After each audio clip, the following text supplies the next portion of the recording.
So hello welcome everyone to YouTube channel formula machine. तो जैसा कि आप सबको पता है कि अपने 3 से 4 दिन के अंदर क्वालिफायर्स और क्विज 1 के एग्जाम्स आ जाएंगे। तो आज की वीडियो में हम इस पूरे क्वालिफायर्स और क्विज 1 के एग्जाम के सिलेबस को देखेंगे और एट लास्ट हम स्ट्रेटेजीज देखेंगे कि कैसे आप इस क्वालिफायर्स के एग्जाम को क्लियर कर सकते हैं। क्योंकि जो नए स्टूडेंट्स आते हैं उनको तो बस यही रहता है माइंड में उनके कि भैया कैसे भी करके हमें क्वालिफायर्स एग्जाम क्लियर करना है, फाउंडेशन लेवल में पहुंचना और IITM BS डिग्री में एडमिशन लेना है। तो आज की वीडियो उनके लिए बहुत ज़्यादा हेल्पफुल रहने वाली है क्योंकि 3 से 4 दिन में आपके क्वालिफायर्स के एग्जाम है। तो यहाँ पे आज हम ऐसी चीज़ें डिस्कस करेंगे जिससे कि आपका बहुत ज़्यादा हेल्प हो जाएगा आपके एग्जाम्स में। ओके, तो चलिए इस वीडियो को हम स्टार्ट करते हैं। तो सबसे पहली चीज़ यहाँ पे हम कुछ जनरल पॉइंट्स देख लेते हैं। आई थिंक आपको ये सारी चीज़ें पता होंगी, बट फिर भी एक बार हम ये सारी जनरल पॉइंट्स जल्दी जल्दी देख लेते हैं। ओके, तो सम जनरल पॉइंट्स आपके फर्स्ट है आपका देयर आर 4 डिफरेंट सब्जेक्ट्स। ये तो आपको पता होगा 4 डिफरेंट सब्जेक्ट होते हैं आपके, जो कि हैं आपके इंग्लिश, कंप्यूटेशनल थिंकिंग, स्टैटिस्टिक्स और मैथ्स। ओके, उसके अलावा थर्ड वाला जो अपना पॉइंट है, IIT Madras will teach you for all this for the duration of 4 weeks. तो ये सारी चीज़ें आपको पता होंगी, आपने अब तक कंप्लीट भी कर लिया होगा अपना पूरा कोर्स। इसके अलावा यहाँ पे नेगेटिव मार्किंग नहीं होती है, तो ये बहुत ही बड़ा पॉइंट लिखा गया है। ओके, तो जो भी आपका एग्जाम होगा उस एग्जाम में आपकी नेगेटिव मार्किंग नहीं होगी, तो इस पॉइंट को आप याद रखिएगा। ओके, इसके अलावा अब आगे हम चलेंगे तो you need 40% in each subject to pass. अब यहाँ पे 40% आपको ईच सब्जेक्ट में चाहिए होता है पास करने के लिए। फॉर एग्जाम्पल आपको इंग्लिश में भी 40% ऑफ मार्क्स चाहिए होंगे, कंप्यूटेशनल थिंकिंग में भी आपको 40% ऑफ मार्क्स चाहिए होंगे, स्टैट्स में भी सेम 40% और मैथ्स में भी सेम आपके 40% होने चाहिए। अब यहाँ पे ये कैटेगरी वाइज डिफर करता है, किस किस कैटेगरी के लिए आपके 35% मार्क्स रहते हैं। ओके, तो वो सारी चीज़ें आप एक बार देख लीजिएगा, बट अपने आप माइंड में बना के चलिए कि आपको 40% ऑफ मार्क्स चाहिए होंगे पास करने के लिए। ये आपका ईच सब्जेक्ट का कट ऑफ है। ओके, मैं ओवरऑल कट ऑफ की अभी बात नहीं कर रहा हूँ, ये आपका ईच सब्जेक्ट का कट ऑफ है। इसके बाद अगर हम आगे चलेंगे तो यहाँ पे आप देखेंगे an overall average of 50% is needed to clear the qualifiers. अब कुछ लोग को यहाँ पे डाउट रहता है कि भैया 50% कैसे हो गया ये। अब देखिए, आपका इंग्लिश में 40 आ गया, कंप्यूटेशनल थिंकिंग मान के चलिए आपका 60 आ गया, स्टैट्स में आपका अभी 60 आ गया, मैथ्स में आपके 40-50 आ गए। तब आप जब एवरेज इसको जोड़ेंगे, जब सबका आप एवरेज लेंगे इन चारों का, तब आपका जो एवरेज रहना चाहिए वो 50% के ऊपर रहना चाहिए। तभी आप यहाँ पे क्लियर कर पाएंगे इस एग्जाम को। अगर इंग्लिश में भी आपको 40 है, कंप्यूटेशनल थिंकिंग में भी 40 है, स्टैट्स में भी 40 है, मैथ्स में भी 40 है, तब आप यहाँ पे कट ऑफ जो है आपका सब्जेक्ट वाइज वो तो आप क्लियर कर जाएंगे, बट आप ओवरऑल कट ऑफ को जो एवरेजिंग आपकी रहती है उसको नहीं क्लियर कर पाएंगे और आपका एडमिशन यहाँ पे नहीं हो पाएगा। तो इसलिए मैं कह रहा हूँ कि आपको यहाँ पे एक एवरेज चाहिए होगा जो कि आपका 50% के ऊपर आए। ओके, तो यहाँ पे सबसे ईजी जो आपका सब्जेक्ट रहता है वो है आपका इंग्लिश। तो इंग्लिश आप यहाँ पे देख लीजिएगा। इंग्लिश में क्योंकि स्टूडेंट्स बहुत ज़्यादा स्कोर करते हैं, 90 95, कोई कोई फुल स्कोर भी कर जाते हैं, तो इंग्लिश पे आप मेनली फोकस अपना करिएगा क्योंकि ये आपका स्कोरिंग सब्जेक्ट है। ओके, तो इतनी चीज़ आई थिंक आपको क्लियर हो गई होगी। 40% आपको सब्जेक्ट वाइज मार्क्स चाहिए होंगे, हाँ, और यहाँ पे आपको 50% ओवरऑल मार्क्स चाहिए होंगे अपने क्वालिफायर्स एग्जाम को क्लियर करने के लिए। अब कुछ लोग कहेंगे भैया क्विज वाले में भी यही सीन रहता है क्या? तो क्विज में कुछ डिफरेंट आपका नहीं रहता है।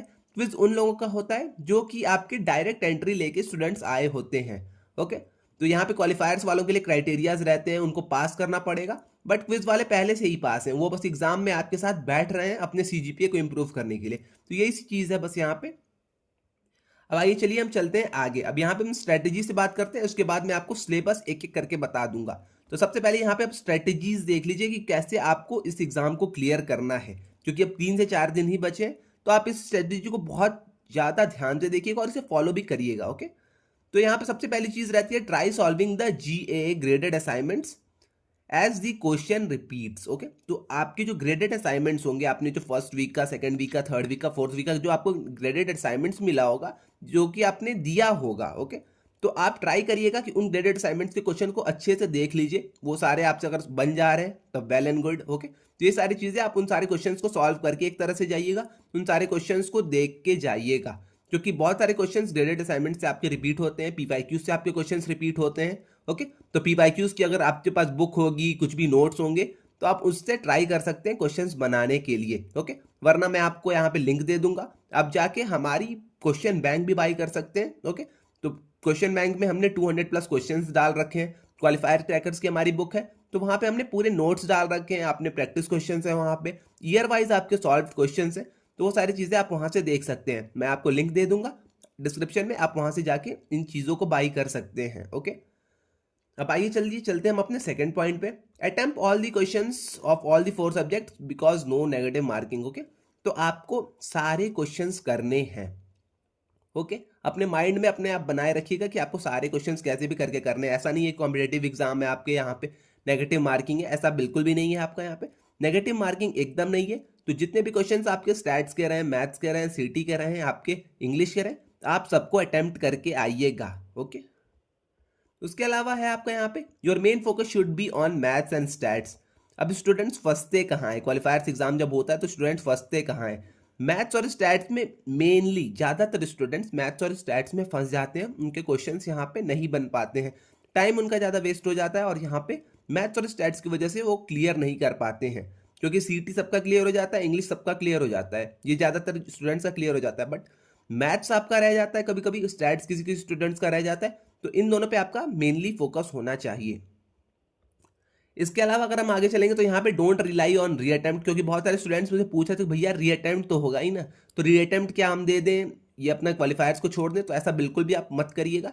आप क्वालिफायर्स एग्जाम को दीजिए। क्वालिफायर्स एग्जाम में जितने सब्जेक्ट में आप पास हो सकते हैं पास हो जाइए। क्योंकि यहाँ पे देखिए, अगर आप री अटेम्प्ट देंगे तो आपका सेशन जो रहेगा वो चेंज हो जाएगा। अभी आप सितंबर से बैच में एडमिशन ले रहे हैं, बट री अटेम्प्ट अगर आप देते हैं तब आपका एडमिशन नेक्स्ट वाले बैच में होगा। ओके, नेक्स्ट वाला बैच आई थिंक आपको क्लियर हो गया होगा। इस बार आपको सितंबर बैच में एडमिशन होगा, बट अगर आप अपने री अटेम्प्ट एग्जाम को दे रहे हैं तब आपका मतलब जनवरी बैच में आपका रजिस्ट्रेशन होगा, आपकी क्लासेस तब से स्टार्ट होंगी। इसके अलावा ये यहाँ पे हम टफनेस लेवल देख लेते हैं। तो टफनेस सबसे ज़्यादातर स्टूडेंट्स जिन्होंने कहा है सबसे ज़्यादा टफ मैथ्स होती है आपकी, उसके बाद आपकी सीटी होती है, उसके बाद आपका स्टैट्स होता है, एंड देन आपका यहाँ पे इंग्लिश होता है। ओके, तो ये मैं अपने हिसाब से नहीं बता रहा हूँ, स्टूडेंट्स जो हैं वो बताते हैं कि मैथ सबसे ज़्यादा टफ होती है, सीटी होती है, स्टैट्स होती है, क्योंकि कुछ कुछ स्टूडेंट्स को यहाँ पे स्टैट्स ज़्यादा टफ लगती है एज कम्पेयर टू सीटी, बट यहाँ पे ये डिफर करता है। तो आप मेन अपना फोकस रखिएगा मैथ्स के ऊपर। अब जो लोग प्रोग्रामिंग बैकग्राउंड से थे 10th और 11th और 12th में, उनको सीटी आसान लगती है, उनको स्टैट्स थोड़ी सी टफ लगती है कभी कभी, और कुछ लोग को तो सारा ही चीज़ आसान लगता है। ओके, इसके अलावा आइए हम लास्ट वाले अपने पॉइंट को देख लेते हैं, focus on PYQs and notes used by your seniors. तो पीवाईक्यूज और नोट्स के लिए मैंने एक पूरा ई बुक लॉन्च कर दिया है। आपकी जो क्वालिफायर क्रैकर की बुक है वो आपको अमेजोन पे भी मिल जाएगी, वो आपको फ्लिपकार्ट पे भी मिल जाएगी। ओके, और आपको हमारे वेबसाइट पे भी मिल जाएगी। तो अगर आपको क्वालिफायर क्रैकर की बुक लेनी है तो आप क्वालिफायर क्रैकर बुक ले सकते हैं, वहाँ पे आपको नोट्स मिल जाएंगे एकदम प्रिसाइज मैनर में। उसके अलावा आपको यहाँ पे आपके पीवाईक्यूज मिल जाएंगे, आपके प्रैक्टिस क्वेश्चंस मिल जाएंगे। ओके, ईयर वाइज आपके पीवाईक्यूज मिल जाएंगे, आपको आंसर की मिल जाएगी। तो ये सारी चीज़ें आपको वहाँ पे मिल जाएंगी। इसके साथ ही साथ हमने अभी 4-5 दिन पहले 200+ क्वेश्चंस की एक क्वेश्चन बैंक भी लॉन्च करी है। तो ये सारी चीज़ें अगर आपको लेनी है तो आप ये सारी चीज़ें ले सकते हैं, मैं आपको लिंक डिस्क्रिप्शन में दे दूंगा। बट इसके अलावा अगर आपको कहीं और से करना है तो आप कहीं और से भी कर सकते हैं, कोई भी दिक्कत आपको नहीं होगी। ओके, तो जो भी आपको नोट्स मिलते हैं आप नोट्स को बस पढ़िए। ओके, कहीं से भी आप नोट्स को यूज करिए, आप नोट्स को बस पढ़िए। एआई से आपको पढ़ना है एआई से आप पढ़िए, सीनियर के नोट से आपको पढ़ना है तो आप सीनियर के नोट से पढ़िए, कोई भी दिक्कत आपको यहाँ पे नहीं होगी। ओके, बस मेन आपका ये टारगेट रहना चाहिए, आपको कैसे भी करके क्वालिफायर एग्जाम को क्लियर करना है, क्योंकि एट लास्ट आपका एडमिशन ही मैटर करेगा यहाँ पे। अब चलिए हम आगे चलते हैं। आइए आपको सिलेबस मैं बता दूं। सिलेबस आई थिंक आपको पता होगा, बट मैं आपको यहाँ पे कुछ मेन टॉपिक्स बता दूंगा। तो सबसे पहला वाला अपना आता है वीक 1 का मैथ्स, क्योंकि मैथ्स सबसे ज़्यादा टफ होती है। तो मैथ्स में आप यहाँ पे अपने रिलेशन और फंक्शंस को देखते जाइएगा। ओके, रिलेशन और फंक्शंस को देख लीजिएगा, और फंक्शंस एंड देयर टाइप्स को आप यहाँ पे देख लीजिएगा। ये आपके इंपॉर्टेंट टॉपिक्स हो जाते हैं। मैं आप जिन टॉपिक्स को गोला कर रहा हूँ आप उन्हें मेनली देख के जाइएगा। अब इसके बाद वीक 2 की अगर हम बात कर लेते हैं तो वीक 2 में आप यहाँ पे सीधे स्ट्रेट लाइंस पे आ जाइएगा, slope of line. Okay, slope of line से बहुत सारे क्वेश्चंस आते हैं। उसके बाद आपका जनरल इक्वेशन ऑफ लाइन, ये भी आप एक बार देख लीजिएगा। उसके बाद आपका यहाँ पे स्ट्रेट लाइन फिट है, तो ये है। इसके आगे अगर हम वीक 3 में चलते हैं तो वीक 3 में आप यहाँ पे मैक्सिमा मिनिमा देख लीजिएगा, क्योंकि यहाँ पे आपके ग्राफ्स के क्वेश्चंस आते हैं। और हाँ, मैं आपको एक चीज और बता दूं, यहाँ पे आपके 4 टाइप्स के क्वेश्चंस आते हैं। पहला आपका एमसीक्यू आएगा, सेकंड आपका शॉर्ट आंसर टाइप क्वेश्चन आएगा, इंटीजर टाइप क्वेश्चन आपका आएगा। उसके बाद आपके मल्टीपल सेलेक्ट क्वेश्चन आते हैं। ओके, और इंग्लिश में अगर आप जाएंगे तो आपके पैसेजेस वाले क्वेश्चन, कॉम्प्रिहेंसिव वाले क्वेश्चन, ये सारी चीजें आती हैं। तो ये सारी चीजें आप अपने माइंड में रखे रहिएगा, क्योंकि आपका सेम जेई एडवांस वाले पैटर्न पे आपका एग्जाम होता है। कभी कभी आपको 5 ऑप्शंस मिलेंगे, जिसमें से आपके 3 करेक्ट होंगे, 2 करेक्ट होंगे। तो मल्टीपल सेलेक्ट क्वेश्चंस भी यहाँ पे आते हैं। तो ये सारी चीज़ें आपको बुक में मिल जाएंगी। अगर आपने बुक ले रखी है तो आप वहाँ से जाके एक बार इन सारी चीज़ें देख सकते हैं। ओके, अब आइए यहाँ पे क्वाड्रेटिक इक्वेशन हो गया, वर्टेक्स और स्लोप आप यहाँ पे देख लीजिएगा। उसके बाद वीक 4 आते हैं, तो वीक 4 आपका बहुत ज़्यादा इंपॉर्टेंट हो जाता है। वीक 3 वीक 4 आपका बहुत ज़्यादा इंपॉर्टेंट होता है। तो यहाँ पे आप सीधे आइएगा तो आप यहाँ पे ग्राफ्स ऑफ पॉलिनोमियल्स देख लीजिएगा, एक्स इंटरसेप्ट वाई इंटरसेप्ट जो आपका होता है। उसके अलावा आपके यहाँ पे ग्राफिंग एंड पॉलिनोमियल क्रिएशन आप यहाँ पे ये देख लीजिएगा। ओके, टर्निंग पॉइंट जो आपका बिहेवियर रहता है ग्राफ्स में वो आप यहाँ पे देख लीजिएगा। तो ये सारे कुछ आपके इंपॉर्टेंट टॉपिक्स हैं। ओके, इसके अलावा हम स्टैट्स पे आ जाते हैं। तो स्टैट्स आपका ज़्यादातर थ्योरेटिकल बेस्ड क्वेश्चन हो जाते हैं। तो आइए मैं आपको स्टैट्स भी बता दूं। तो टाइप्स ऑफ डेटा आप यहाँ पे पहले देख लीजिएगा, उसके बाद स्केल्स ऑफ मेजरमेंट आप देख लीजिएगा। ओके, उसके अलावा आप यहाँ पे नीचे आएंगे तो मीन मीडियन और मोड वाले जो आपके क्वेश्चंस रहते हैं वो आप एक बार देख लीजिएगा, क्योंकि यहाँ से क्वेश्चंस आते हैं। मीन मीडियन और मोड आपका फाइंड करने को 2-3 क्वेश्चन तो आ ही जाते हैं आराम से।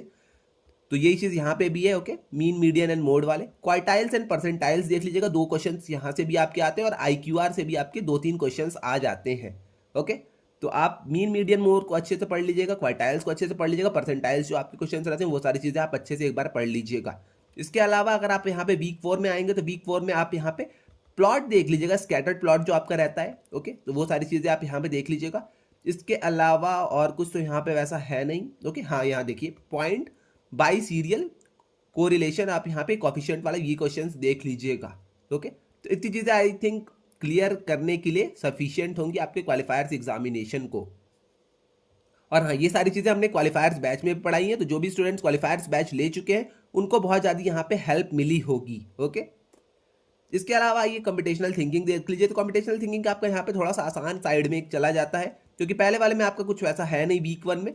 वीक 2 में आइए आप सीधे आपको फिल्टरिंग इल्टरेशन देख लीजिएगा। आप एक बार स्यूडो कोड्स जो आपके रहते हैं वो आप देख लीजिएगा यहाँ पे। तो उसके बाद आप नीचे आएंगे तो आपका और ऑपरेशन रहता है, ये सारी चीज़ें आप देख लीजिएगा। 3 प्राइस प्रॉब्लम आपका जो रहता है वो आप यहाँ पे देख लीजिएगा, क्योंकि 3 प्राइस प्रॉब्लम से आपके क्वेश्चन यहाँ पे बनते हैं। 4th वीक में आएंगे तो आपका यहाँ पे नेस्टेड इल्टरेशन हो गया, बर्थडे पैराडॉक्स हो गया, बाइनिंग हो गया। तो ये सारी चीज़ें आप यहाँ पे देख लीजिएगा। वीक 4 आपकी इंपॉर्टेंट हो जाती है। इसके बाद यहाँ पे आपका इंग्लिश है, तो इंग्लिश बहुत ही ज़्यादा इजी है आपका। यहाँ पे एक साइड पार्ट्स ऑफ स्पीच आपके यहाँ पे हैं, साउंड्स एंड वर्ड्स आपके यहाँ पे हैं, सेंटेंसेज हैं, फ्रेजेज एंड आइडियम्स। तो हाँ, फ्रेजेज एंड आइडियम्स आप यहाँ पे देख लीजिएगा। ओके, उसके अलावा यहाँ पे पार्ट्स ऑफ स्पीच आप देख लीजिएगा, नाउन प्रोनाउन वर्ब एडवर्ब, ये सारी चीज़ें आप एक बार देख लीजिएगा। स्पीकिंग स्किल्स आपके रहती हैं यहाँ पे, तो ये भी चीज़ आप एक बार देख लीजिएगा। तो इतनी चीज़ आई थिंक आपको क्लियर हो गई होगी। आज के लिए इतना ही रहने देते हैं बस। और हाँ, अगर आपको बुक का लिंक चाहिए होगा तो ई बुक्स आपकी 139 रुपीज़ से स्टार्ट हैं, तो आप वहाँ से ई बुक्स ले सकते हैं। ओके, तो आई थिंक आज के लिए बस इतना ही रहने देते हैं। मिलते हैं नेक्स्ट वीडियो में। आई थिंक आपको सारी चीज़ें क्लियर हो गई होंगी, तो आप क्वालिफायर्स एग्जाम को आराम से क्लियर करिए। मिलते हैं नेक्स्ट वीडियो में। Till then bye bye.